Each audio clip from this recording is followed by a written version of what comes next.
Welcome to the Real Estate Espresso Podcast, your morning shot of what's new in the world of real estate investing. I'm your host, Victor Menasce. This is the weekend edition where we interview notable people from the world of real estate investing.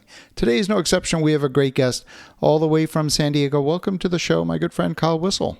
It is a pleasure to be back. I always appreciate our time together. You're one of the more insightful people in this industry, and it's always a pleasure when we get to connect. Well, great to have you here. It's been a while since you were last on the show, and a lot's happened. I mean, headlines are changing every day. There's just so much shock value, let's say, in the headlines. And yet the market in particular in Southern California has remained remarkably stable. There's perennial mismatch between demand and supply that is keeping prices elevated. I know you focus mostly on residential, but you've got some commercial as well. Maybe the place to start, give us a little bit of your backstory, how you got to this point in your journey, and then we'll dive in, talk a little bit about SoCal.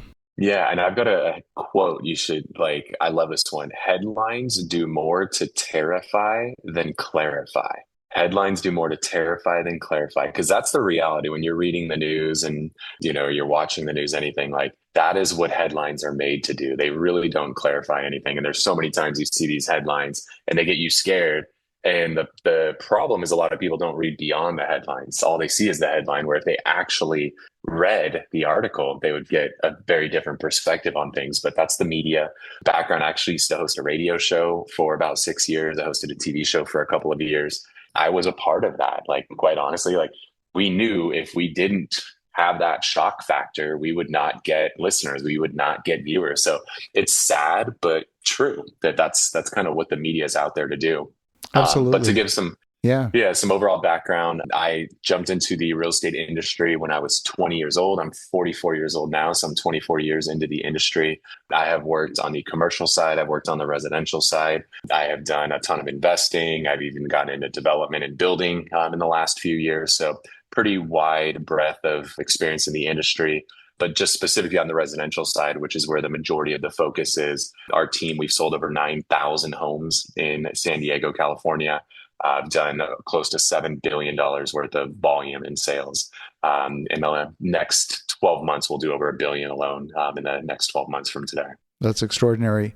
And so with that volume, you're not doing research. You look to your own database for the data. You don't have to go do any market research. It's right there. It's live. It's real time. Yeah, I mean, the reality is I don't have to read the news. I make the news. Right. So I really have a pretty big competitive advantage over my competitors because I don't have to wait for things to be reported. I know what's happening in real time. For example, the attendance at open houses, which is like a really good leading indicator.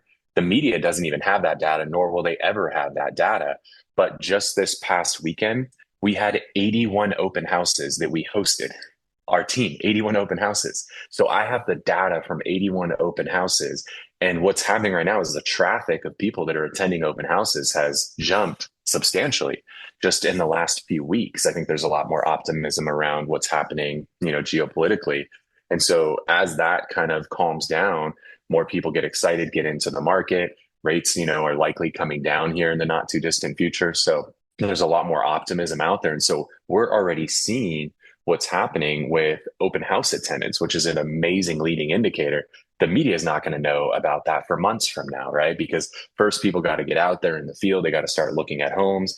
Then they go under contract in homes and they close on homes and then the media reports on it. So this rise in attendance at open houses that's happening right now that we have because we had 81 of them this weekend, the media is not going to catch on to that for at least 3 months from now. So it's kind of cool that we have this knowledge long before the media is going to report it.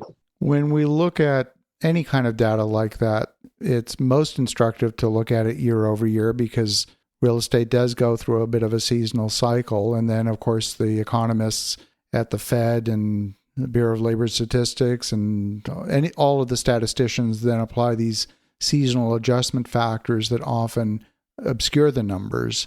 How much of that is a seasonal factor? Although I wouldn't think that in June in San Diego, that would be necessarily a peak hotspot. It would be earlier in the year if I was to look at seasonal factors. Yeah, June is seasonally a slower month. Exactly. Primarily because this is everybody just got out of school. This is when most families go on their trip, their summer trip. I mean, I just got back from my summer trip. last week. So June tends to be one of the slower months. But between the spring and the summer, June is historically a slower month from an activity perspective because everybody's on vacation. And then it starts to pick back up in July, and we're back to very busy by August because at that point, all the trips are done. The kids are getting back into sports and school and all of that stuff. So traditionally, there is a dip that happens in June, but we track this data on a week to week basis as well and on an annualized basis. And it's not normal to be this busy this time of year. It's exceptionally busy. Southern California is one of those places where density is high. And of course, it's very difficult to do infill development in an economic way. The major developers are looking to do land assemblies because there's not that much greenfield space that is serviced that's still available. And then, of course, the entitlement process that's just a whole other world, especially in Southern California. So there's a bit of gridlock that happens in the market. I know that at the state level, there have been things to relax zoning and allow more density in an infill context. But that's not institutional quality. That's smaller independent investors because no institution's going to build 6 units. That's just not happening. How do you see the market unfolding? Is it making a difference? Yeah, so San Diego specifically, we're very geographically restricted. We have where my office is right now, I can look out the window and see Mexico. I can look out another window and I can see the Pacific Ocean. Then to our north, we have Camp Pendleton. It's one of the largest military bases in the country. And then if you go east, we have a desert. So we're very geographically restricted. And we're very built out. There's not a lot of raw land that's available to build that's not a mountain in San Diego. So a couple years ago, they did a regional housing needs analysis. They determined that San Diego specifically, we needed to build 108,000 housing units over like an 8-year period. And in order to do that, the city of San Diego, to get their proper funding from the state level, they needed to hit that number. And so they really relaxed a lot of the building codes and zoning, where they kind of threw zoning out the window. And honestly, I think they went too far initially. You had some just terribly irresponsible development happening with infill development, where somebody might take a single family home on a cul-de-sac that pies out, and you'd see them throw 10, 12, 14 units in the backyard. So you're in a home that is nothing but single family, or a neighborhood that's nothing but single family homes. And then you have a single family home on this cul-de-sac. And because the lot pies out, you got enough square footage of lot size that you're throwing, 10, 12 units in the backyard with no parking. Well, exactly. I mean, where are you going to put 12 cars, right? Yeah. And cul-de-sacs inherently have no parking from the get-go. So now you took a single family home and now you have 13 units with 0 parking spaces. And so for the first couple years of this thing, the city was just like, go build whatever the heck you want. And people did. And then, neighbors got very frustrated and upset with some of this stuff because nobody was breaking the rules. They were playing by the rules, but the rules just didn't make sense. They were irresponsible rules. So now they're kind of they're kind of like pumping the brakes a little bit right now. But I mean, you've got neighborhoods where you could take a single family home and they would allow a floor area ratio up to like 8x, whatever the lot size is. So like I have a property I bought that is 11,000 square feet of lot size. So I could build 88,000 square foot building. There's 2 single family homes on this lot and I could build 88,000 square feet where there are 2 homes. Like insane, right? And these 2 homes are surrounded by other homes and I could build an 88,000 square foot building. So they just went totally out of control. So they're kind of in this phase right now where the pendulum swung way too far and we're kind of coming back down to a little bit more normal right now. But a lot of buildings were approved during that time period and they've been built. But a lot of these builders are struggling right now because many of them built as many units as they could. So there's a ton of studios hitting the market, ton of 1-bedrooms hitting the market, and there's a massive shortage of parking. And so there's a building not too far from my office that I'm in right now, which is in North Park, very central kind of urban neighborhood in San Diego. And they finished their building 72 units in the summer of 24. They're still over 30% vacant 2 years later because they have no parking and they have mostly studios and ones. And so a lot of these builders built these arguably irresponsible buildings, but now they're paying the price for it because they're not hitting the rent numbers that they wanted. And so now they have 2 choices. They either drop their number substantially, which drops their value, or they sit vacant, which this builder is choosing to do because their plan is to sell. So they can't afford to come off their numbers of what they were projecting. So they're just choosing to sit vacant until they can hit their numbers. So you've got so many buildings hitting the market right now. What we're seeing is those rents, not only are they not going up, they're not even really flat right now. We're seeing rent decreases in a lot of areas because you have so many units. The supply is through the roof. And so you've either got to be the best looking date at the prom or the cheapest date at the prom if you want to win right now. And so those that are coming out with like just extremely affordable, no amenities, bare bones, those are renting. And then we're in San Diego, you've got some of these apartment buildings where you've got like Adele courts and tanning salons and yoga studios in these apartment complexes. Like some of the amenities that we have here is wild. So it's like you got to be on one end of the spectrum or the other. If you're caught in the middle with just minimal amenities, you're stuck. It's tough to rent them right now. I was actually going to quote you some statistics from Houston and see if this resonates. It sounds like it will. If I look at Houston, in Q1 of this year, there were about 6,400 deliveries of new apartments, 3,400 absorbed in Q1. Of that 3,400, 3,200 were in Class A, 500 in Class C, and minus 750 in Class B. So Class B is getting squeezed from above and below. Yep, they're getting pinched. Yep, the same exact thing here. It's A and C. The middle is we call it like the messy middle right now. It's a tough place to be. So the traditional value add play where I'm going to take a building, I'm going to add washers and dryers and juice the rents by $60 a month, or maybe add internet service. It seems to work in Excel, but not in the real world. Exactly. Yeah. On paper, it works, right? In theory, it works, but in reality, it's not working. And then when you look at it from an acquisitions perspective, many of the institutional investors that I speak with are using this word opportunistic in the sentence, which is code for buying distress. Yes. And what are you seeing in the market? I mean, on a national basis, we're starting to see default rates climbing almost to great financial crisis type numbers. If I look at the CMBS market, look at Fannie Mae's default numbers, they're up there with what was happening in 2010, like almost at parity, not making headlines, despite the fact that headlines should have some shock value. It's not making headlines at all. What are you seeing?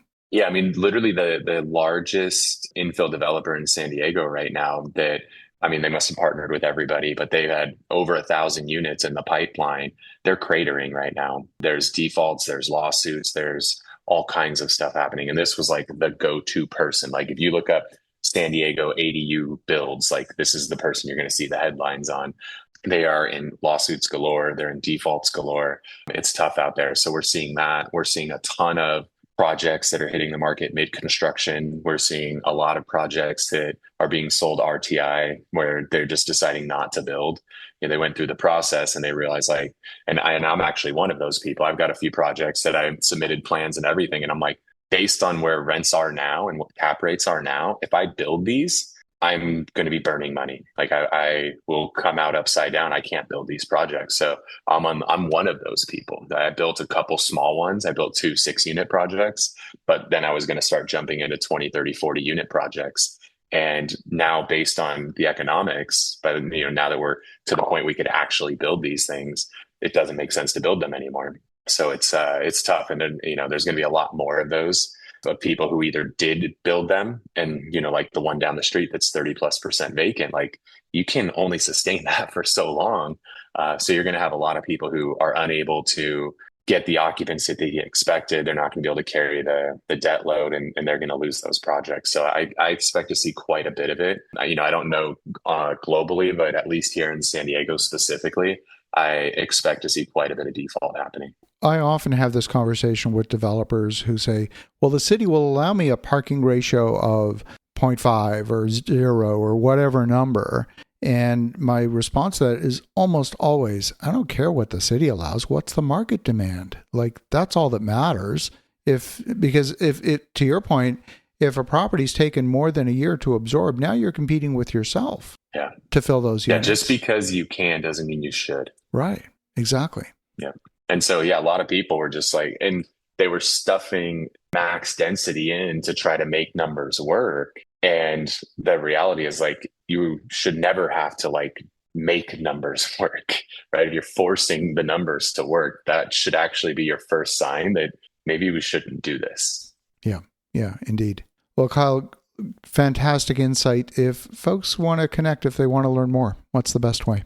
Yeah, definitely. So just at Kyle Whissel on Instagram, that's my primary social platform. Great way to stay connected. I share a lot of insights into what's happening in the economy, the real estate market. My degree's in economics. And so I'm sharing constantly what I see happening out there in the market, really try to stay on top of the data, right? There's Fed meetings happening.